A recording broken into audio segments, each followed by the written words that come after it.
नमस्कार विद्यार्थी बंधुगण मु डॉक्टर क्षीरोद चंद्र बेहरा आपण मानकु मोर यूट्यूब चैनल को स्वागत जनाऊँ।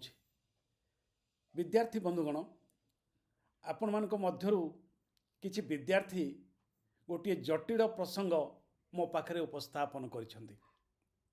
से प्रसंगटी होछि राधानाथंक काव्य कहानीर सूत्र अर्थात राधानाथ तांगर जो काव्य गुड़िक रचना करिसेंती सेगुड़िक कहानी क्यों सूत्रु से आहरण करिसेंती से संपर्क में आपण विधिबद्ध सूचना देवाई अनुरोध करिसेंती।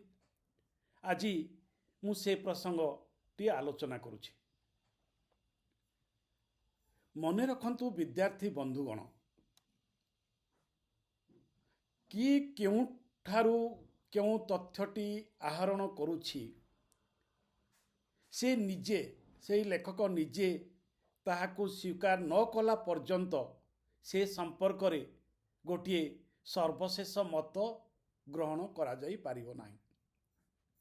तेणु राधानाथ जे पर्यंत कहू नांती जे मु एई काव्यरु एई अंशटी ग्रहण करुछि से पर्यंत आमे ताकु कहि पारिबा नाही जे से अंशरु से काव्यर अंशरु राधानाथ ए अंशटी ग्रहण करिसंती कहिबाटा विपज्जनक। तेणु जेतेबेले राधानाथंक काव्य कहानीर आहरण प्रसंग आसे सेतेबेले अनेक विवादमान प्रसंग उपस्थापित होइथाय। मने रखंतु अनेक विवादमान भिन्न भिन्न समालोचक भिन्न भिन्न मत देई थांती। तेणु कौ मतटी सर्वशेष बा सर्वश्रेष्ठ बा सत्य ताहा एपर्यंत मध्य निर्णीत होई पारि नाही।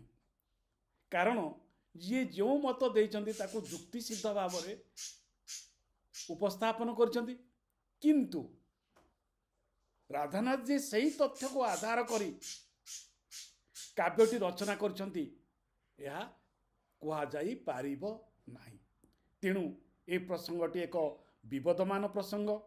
तेणु ए संपर्क में जो जो मत गुड़िक अच्छी से सब मत गुड़िक मु आपनक निकट में उपस्थापन करी। मोर एथिरे निजस्व किछि भी मत नाही। निजस्व मत देवा एक भ्रांत धारणा हब। कारण धरतु गोटे कथा होची दरबार शेषतम आड़ू शेष आड़ू आरंभ होची दरबार काव्यटी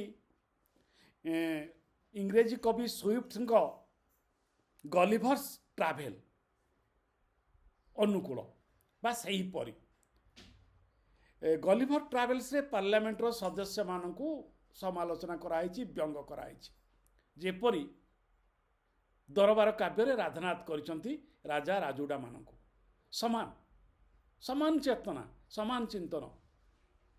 तेबे एहा राधानाथक मूल सृष्टि ना प्रकृति से गलिभर्स ट्राभेल पढ़ी और सही अनुसायी ए काव्यटी दरबार काव्यटी रचना करचंती ए संपर्क रे कौनसी तथ्य उपलब्ध नाही। किंतु समांतरल भावे गलिभर ट्राभेल्स रो दृष्टिभंगी और दरबार काव्यर दृष्टिभंगी पूरापूरी समान। तेणु कही हब नाही केउ काव्यर प्रभाव रे केउ काव्यटी रचना करछंती। तेबे दुईटी मुख्य आधार अछि याको आमे अस्वीकार करि पारिबा नाही। दुईटी मुख्य आधार अछि। राधानाथंकर काव्य कहानी पश्चात रे दुईटी काव्य रहिछि। गोटे होची रोमान कवि ओभिडंकर मेटामॉर्फोसिस। मन रखंतु रोमान कवि ओभिडंकर मेटामॉर्फोसिस।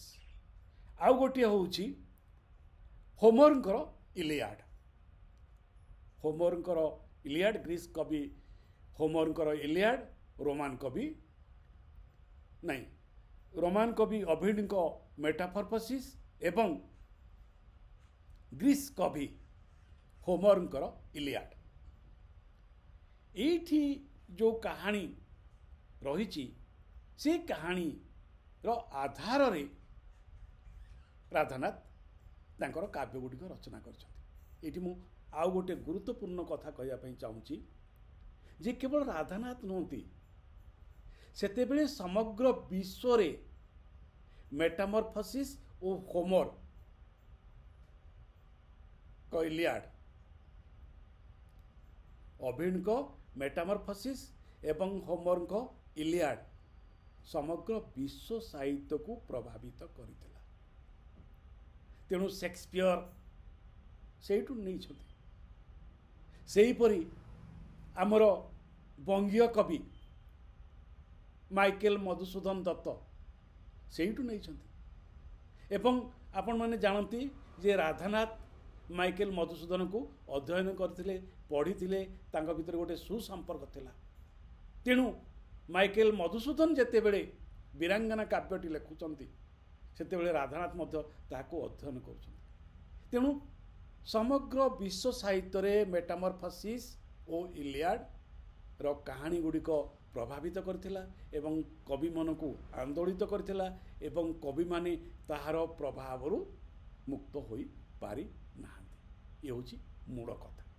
तेणु आसंतु एबे गोटे गोटे काव्यर ना नहीं कौटी कौन प्रभावित रही साम्य रही से कथा आम आलोचना करवा। प्रथमे मन रखंतु मेघदूत।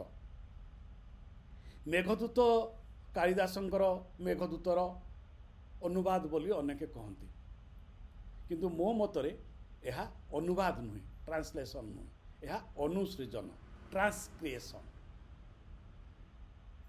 पूरापूरी शब्द को शब्द अनुवाद है नहीं। कवि प्रतिभारे कविवर राधानाथ मेघदूत एक अनुपम सृष्टि हो पारछि पदलालित्य अनुपम सृष्टि। तेणु ताको आमे अनुसृजन करिबा बा कालिदासंक मेघदूत छाया रचित कविवर राधानाथ रायଙ୍କ मेघदूत यह 1873 प्रकाशित। केदार गौरी 1886 यह रोमान कवि ओभिड मेटामॉर्फोसिस रोमान कवि ओभिड मेटामॉर्फोसिस रे थिबा गोटे कहानी पिरामस थिस्बी कहानी रे केदार गौरी रचित होइछि। एवं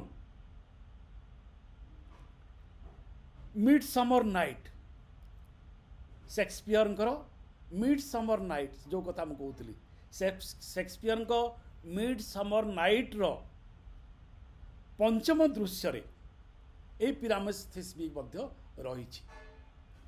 तेणु यहाँ गोटे नाटक अनेक जगह कविता बोली कह जाए कविता बोली लिखिं किंतु यह नाटकर अंश विशेष से पिरामस थिस्बीर कहानी आउ केदार गौरीर कहानी भितर प्रायतः साम्य रही। तेणु आपण मानक ये दुईटी कथा द्वंद्व आसीज जे रोमान कवि ओभिड मेटामॉर्फोसिस आनी ना शेक्सपियर मिड समर नाइट रो पंचम दृश्य थिबा पिरामस थिस्बी आनी। अनेके साहित्य समालोचक शेक्सपियर पिरामस थिस्बी रे थिबा पंचम दृश्य थिबा जो वर्णना से वर्णना सहित केदार गौरी थिबा वर्णना को मध्य मिसेकी साम्य देखिछन्ति एवं बहुत साम्य रही सामंजस्य रही। तेणु अनेके कहती जे शेक्सपियर पिरामस थिस्बी राधानाथ केदार गौरी आनी। किंतु शेक्सपियर तो फेरे कौटू आनी मूल कथाटी से ओभिड मेटामॉर्फोसिस। तेणु ये दुईटी तथ्य रोची केदार गौरी संपर्क रे ताहार कहानी मूल भागटी रही मेटामॉर्फोसिस रे एवं साम्य रोची शेक्सपियर मिडसमर नाइट रो पिरामस थिस्बी वर्णित पंचम दृश्यर वर्णना सहित। चंद्रभागा ओभिड मेटामॉर्फोसिस रे थिबा डाफनी और आपोलो कहानी आसी कौन सी मतभेद ना। तेणु चंद्रभागा 1886 प्रकाशित ओभिड मेटामॉर्फोसिस रो डाफनी ଓ ଆପୋଲୋ କାହାଣୀରୁ ଗୃହୀତ ଚନ୍ଦ୍ରଭାଗାର କାହାଣୀ। ସେଠି ଡାଫନି ଓ ଆପୋଲୋ ମଧ୍ୟରେ ଯେଉଁ ପ୍ରେମ କଥା ରହିଛି ସେଇ ପ୍ରେମ ସମ୍ପର୍କରେ ମଧ୍ୟ ତାର ବର୍ଣ୍ଣନା ଠିକ୍ ସମ୍ପୂର୍ଣ୍ଣ ସମାନ ବର୍ଣ୍ଣନା ରହିଛି। ଆପଣମାନେ ଯଦି ମୁଁ ଟିକେ କହିଦେଉଛି ଦେଖନ୍ତୁ, ଏଇଟା ନଟବର ସାମନ୍ତରାୟ କହୁଛନ୍ତି, ଚନ୍ଦ୍ରଭାଗା କାବ୍ୟରେ ଫର୍ଣ୍ଣାସସ୍ ପର୍ବତରେ ସ୍ଥାନ ଅଧିକାର କରିଛି ପୁରୀର ଅନତି ଦୂରବର୍ତ୍ତୀ ବେଲେଶ୍ୱର ବାଲୁକା ସ୍ତୂପ। ଏଇଠି ଅବସ୍ଥାନ କରି ଅସ୍ତନ୍ମୁଖୀ ସୂର୍ଯ୍ୟ ଓ ବେଳା ବିହାରିଣୀ ଉଭା ଶୋଭା ଶୋଭିନୀ ଚନ୍ଦ୍ରଭାଗା ପ୍ରତି ନିକ୍ଷିପ୍ତ ହୋଇଛି ମନୋରଥର ଅବ୍ୟର୍ଥ ସମ୍ମୋହନ ବାଣ। ରାଧାନାଥ ଏହାକୁ ଏହିପରି ବର୍ଣ୍ଣନା କରିଛନ୍ତି, ଫୁଲ କାଣ୍ଡ ଫୁଲ କଦଣ୍ଡ ଚାଣ୍ଡେ ଆକର୍ଣ୍ଣ ଟାଣି ସମ୍ମୋହନ ବାଣ ରବିଙ୍କି ଦେଲେ ହୃଦୟ ହାଣି। ବିପରୀତେ ମୀନ କେତନ ଖଞ୍ଜି ସେ ଫୁଲ ସର ବିରାଗେ ମୃଗାଙ୍କ୍ଷୀ ଗଞ୍ଜିନୀ ତନୁ କଲେ ଜର୍ଜର। ଅନୁରାଗ ମନେ ଉପୁଜେ ଯେଉଁ କୁସୁମ ବାଣେ ଓଲଟା ଜଖିଲେ ସେ ବାଣ ପୁଣି ବିରାଗ ଆଣେ। ଫଳେ ଅନୁରାଗ ବିରାଗ କଙ୍କ ପତ୍ରେ ତାହାର ପରିଣାମେ ତେଣୁ ବିରସ ମନ ଭାବ ବିକାର। ଅଭିନଙ୍କ ସ୍ୱର୍ଣ୍ଣ ଓ ସୀସା ନିର୍ମିତ ଦୁଇଟି ସ୍ୱତନ୍ତ୍ର ସ୍ୱରର ସ୍ଥାନ ଅଧିକାର କରି ବସିଛି ଅନୁରାଗ ବିରାଗ ଭାବ ସୃଷ୍ଟି କରି ଏହି ଗୋଟିଏ ମାତ୍ର ସମ୍ମୋହନ ବାଣ। କନ୍ଦର୍ପର ପଞ୍ଚସ୍ୱର ଭାରତୀୟ ଶାସ୍ତ୍ରାନୁମୋଦିତ। ଏ ସଂଖ୍ୟାରେ ପରିବର୍ତ୍ତନ ଆଣିବା ଆଦୌ ସମ୍ଭବପର ନୁହେଁ। ତେଣୁ ଏହି ଗୋଟିଏ ଶବ୍ଦକୁ ମୂଳପିଣ୍ଡ କରି ରାଧାନାଥ ମୂଳ ଲେଖାଟିର ଅନାବଶ୍ୟକ ବର୍ଣ୍ଣନାକୁ ବାଦ ଦେଇଛନ୍ତି ଓ ଗୋଟିଏ ସ୍ୱରରେ ଦୁଇଟି ବିପରୀତ କ୍ରିୟା ସମ୍ପାଦନ କରିପାରିବା ଗୁଣ ଆରୋପ କରୁଛନ୍ତି। ଯଶ ପରୀକ୍ଷା ଓଭିଡ୍ କିମ୍ବା ସୂର୍ଯ୍ୟଙ୍କୁ ସାକ୍ଷୀ କରିବାର ଅଭିଳାଷକୁ ପ୍ରଥମେ ଦ୍ୱନ୍ଦ୍ୱ ଯେଉଁ ଘଟଣାକୁ ଆଶ୍ରୟ କରିଥିଲା ତାହା ଏହି ଦ୍ୱିଗୁଣ ବିଶିଷ୍ଟ ସ୍ୱର ସଂସ୍ପର୍ଶରେ ଆସି ଆହୁରି ଗତିମୁଖର ହେବାକୁ ବାଧ୍ୟ ହେଲା। ତେଣୁ ଏହିପରି ଭାବରେ ଆଣୁଛନ୍ତି, ଆହରଣ କରୁଛନ୍ତି ଏବଂ ନିଜର ମୌଳିକତା ଦେଖାଉଛନ୍ତି। ତେଣୁ ପାରମ୍ପରିକ ଭାରତୀୟ ସୌନ୍ଦର୍ଯ୍ୟ ତତ୍ତ୍ୱକୁ ରାଧାନାଥ ଅଗ୍ରାହ୍ୟ କରିପାରୁନାହାନ୍ତି। ତେଣୁ ପଞ୍ଚସ୍ୱର କଥା କହୁଛନ୍ତି ଏବଂ ଆରପଟେ ସେ ଓଭିଡଙ୍କୁ ମଧ୍ୟ ଅନୁସରଣ କରୁଛନ୍ତି। ତେଣୁ ଏହିପରି ଏକ ଆହରଣ ଭିତରେ ମୌଳିକତା ହେଉଛି ରାଧାନାଥଙ୍କ କାବ୍ୟ ସୃଷ୍ଟିର ମୌଳିକ ଲକ୍ଷ୍ୟ। ଏବେ ନନ୍ଦିକେଶ୍ୱରୀ ମଧ୍ୟ ଓଭିଡଙ୍କ ମେଟାମରଫସିସ୍ କାବ୍ୟରୁ ଗୃହୀତ ହୋଇଛି। କିନ୍ତୁ ବେଣୁଧର ରାଉତ, ବିଶିଷ୍ଟ କବି ସାହିତ୍ୟିକ ବେଣୁଧର ରାଉତ ଆଉ ଗୋଟିଏ ମତ ଦେଇଛନ୍ତି। ପ୍ରଥମ ମତଟି ହେଉଛି ଓଭିଡଙ୍କ ମେଟାମରଫସିସ୍ ନନ୍ଦିକେଶ୍ୱରୀ କାବ୍ୟ। ଦ୍ୱିତୀୟ ମତଟି ହେଉଛି ଏଆର୍ ହୋପ୍ ମନକିମ୍ଙ୍କ କ୍ଲାସିକ୍ ମିଥ୍ ଆଣ୍ଡ ଲିଜେଣ୍ଡରୁ ଆସିଛି ଏବଂ ବେଣୁଧର ରାଉତ ମଧ୍ୟ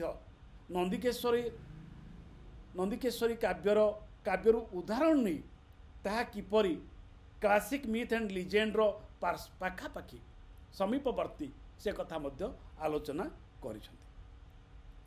ଉଷା ଓଭିଡଙ୍କ ମେଟାମରଫସିସ୍ରୁ ଆସିଛି। ଉଷା କାବ୍ୟଟି ଓଭିଡଙ୍କ ମେଟାମରଫସିସ୍ରୁ। ପାର୍ବତୀ କାବ୍ୟଟି ହୋମରଙ୍କ ଇଲିଆଡ୍ କାବ୍ୟରୁ ଆସିଛି। ହୋମରଙ୍କୁ ଭିତ୍ତି କରି ଆଉ ଗୋଟେ ତଥ୍ୟ ବି ରହିଛି ଯେ ହୋମରଙ୍କର ଇଲିଆଡ୍କୁ ଭିତ୍ତି କରି ଏସ୍କ୍ଲାଇସ୍ ନାଟ୍ୟକାର ଆଗାମେମ୍ନନ୍ ନାଟକ ରଚନା କରିଛନ୍ତି। ଏଇଠି ମଧ୍ୟ ଯାହା ଯେମିତି ଆମେ କେଦାରଗୌରୀ ସମ୍ପର୍କରେ ଯେଉଁ ପ୍ରକାର ଦ୍ୱନ୍ଦ୍ୱ ପାଇଥିଲେ ଠିକ୍ ସେମିତି ପାର୍ବତୀ ସମ୍ପର୍କରେ ମଧ୍ୟ ଦ୍ୱନ୍ଦ୍ୱ ଦେଖାଦେଇଛି। ଦୁଇଟି ମତ ଆସୁଛି, ଗୋଟେ ହେଉଛି ହୋମରଙ୍କର ଇଲିଆଡ୍ ଏବଂ ଦ୍ୱିତୀୟଟି ହେଉଛି ଏସ୍କ୍ଲାଇସ୍ ଆଗାମେମ୍ନନ୍ ନାଟକ ରଚନା କରିଛନ୍ତି ଏବଂ ସେକ୍ସପିୟର ହାମଲେଟ୍ ନାଟକ ରଚନା କରିଛନ୍ତି। କେହି କେହି ଆଗାମେମ୍ନନ୍ରୁ, କେହି ହାମଲେଟ୍ରୁ, ଆଉ କେହି ଓଭିଡ୍ରୁ ଆସିଥିବାର, ଇଲିଆଡ୍ରୁ ଆସିଥିବାର, ହୋମରଙ୍କ ଇଲିଆଡ୍ରୁ ଆସିଥିବାର ପ୍ରମାଣ ଦେଖାଇଛନ୍ତି। ଏଠି ପାର୍ବତୀ କାବ୍ୟଟି ତିନୋଟି ସୂତ୍ର ରହୁଛି। ଗୋଟିଏ ହେଉଛି ହୋମରଙ୍କର ଇଲିଆଡ୍, ଦ୍ୱିତୀୟଟି ହେଉଛି ଏସ୍କ୍ଲାଇସ୍ଙ୍କ ଆଗାମେମ୍ନନ୍ ଏବଂ ତୃତୀୟଟି ହେଉଛି ସେକ୍ସପିୟରଙ୍କର ହାମଲେଟ୍। ତିନୋଟି ମାତ୍ର ଆଉ ଗୋଟେ ଚତୁର୍ଥ ସୂତ୍ର ବି ଅଛି, ତାହା ହେଉଛି ଆମର ମାଦଳା ପାଞ୍ଜି। ମାଦଳା ପାଞ୍ଜିରେ ଏଇ ଚୋଡ଼ଗଙ୍ଗ ଦେବଙ୍କର କାହାଣୀ ବର୍ଣ୍ଣନା ରହିଛି। ପାର୍ବତୀ କାବ୍ୟର କାହାଣୀ ମାଦଳା ପାଞ୍ଜିରେ ରହିଛି। ମୋର ମାଦଳା ପାଞ୍ଜି ସମ୍ପର୍କିତ ଏକ ୟୁଟ୍ୟୁବ୍ ଚ୍ୟାନେଲରେ ଅଧ୍ୟାୟ ଅଛି। ଆପଣମାନେ ତାକୁ ଶୁଣିଲେ ଦେଖିଲେ ଜାଣିପାରିବେ ମୁଁ ଏ ସମ୍ପର୍କରେ ସେଠି ବିଧିବଦ୍ଧ ଆଲୋଚନା କରିଛି। ସେଥିରେ ମୁଁ ଏ ପାର୍ବତୀ କାବ୍ୟ କଥା ଉଲ୍ଲେଖ କରୁନାହିଁ। ମାଦଳା ପାଞ୍ଜିରେ ଥିବା ଏ କାହାଣୀଟିକୁ ମୁଁ କ'ଣ ଲେଖା ଅଛି ତାହା ପଢ଼ିକି ଶୁଣାଇ ଦେଇଛି। ତେଣୁ ଆପଣମାନେ ଯଦି ଚାହିଁବେ ତାହେଲେ ମୋର ୟୁଟ୍ୟୁବ୍ ଚ୍ୟାନେଲରେ ମାଦଳା ପାଞ୍ଜି ସମ୍ପର୍କିତ ଅଧ୍ୟାୟଟି ଦେଖିପାରିବେ ବା ଶୁଣିପାରିବେ। ଏବେ ଆସନ୍ତୁ ଚିଲିକା। ଚିଲିକା ହେଉଛି ଇଂରାଜୀ କବି ସ୍କଟଙ୍କ lady of the lake. Lady of the lake ପରି କହିବି ତାଙ୍କ ପ୍ରଭାବରେ ବା ତାଙ୍କୁ ଅନୁସରଣ କରି ଲେଖାଯାଇଛି ବୋଲି ମୁଁ କହିବି ନାହିଁ।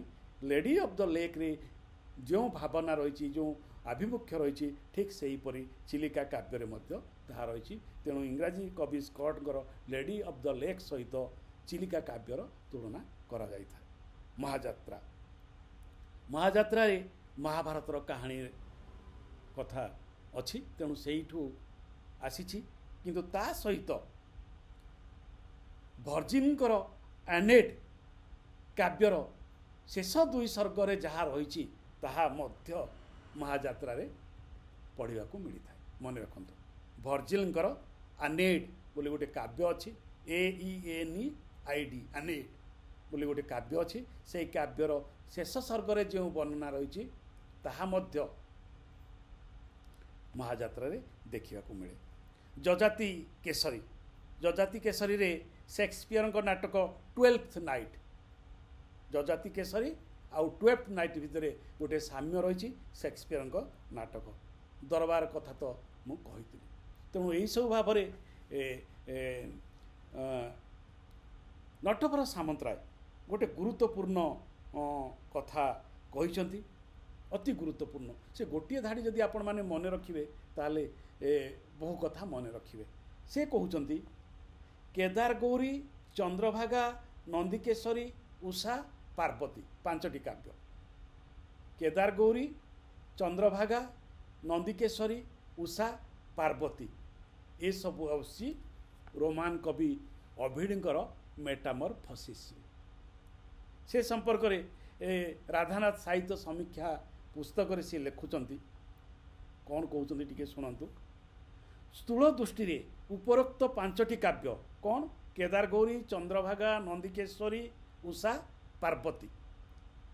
ଏହି 5ଟି କାବ୍ୟ ଅଧ୍ୟୟନ କଲେ ଜଣାଯାଏ ରାଧାନାଥ ହେଉଛନ୍ତି ରୋମାନ କବି ଓଭିଡଙ୍କର ଏକ ଓଡ଼ିଆ ସଂସ୍କରଣ ମାତ୍ର। ଏଇ ଯେଉଁ କୁହାଯାଉଛି ଏଇଠି ଆପଣମାନେ ଦ୍ୱନ୍ଦ୍ୱରେ ପଡ଼ୁଛନ୍ତି ଯେ ଓଭିଡଙ୍କର ଏକ ଓଡ଼ିଆ ସଂସ୍କରଣ।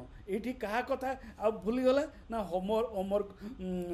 ଇଲିଆଡ଼ କଥା ରହିଲା ନାହିଁ, କେବଳ ମେଟାମରଫସିସ୍ କଥା ରହିଲା, ଇଲିଆଡ଼ଙ୍କ କଥା ରହିଲା ନାହିଁ, ବା ଆମର ଭର୍ଜିଲ୍ଙ୍କ ଆନେଟ୍ କଥା ରହିଲା ନାହିଁ, ବା ଆମର 12th ନାଇଟ୍ କଥା ରହିଲା ନାହିଁ, ବା ଲେଡି ଅଫ୍ ଦ ଲେକ୍ କଥା ରହିଲା ନାହିଁ। ସେଥିପାଇଁ ଆପଣଙ୍କମାନଙ୍କ ମନରେ ସନ୍ଦେହ ସୃଷ୍ଟି ହୋଇଥାଏ।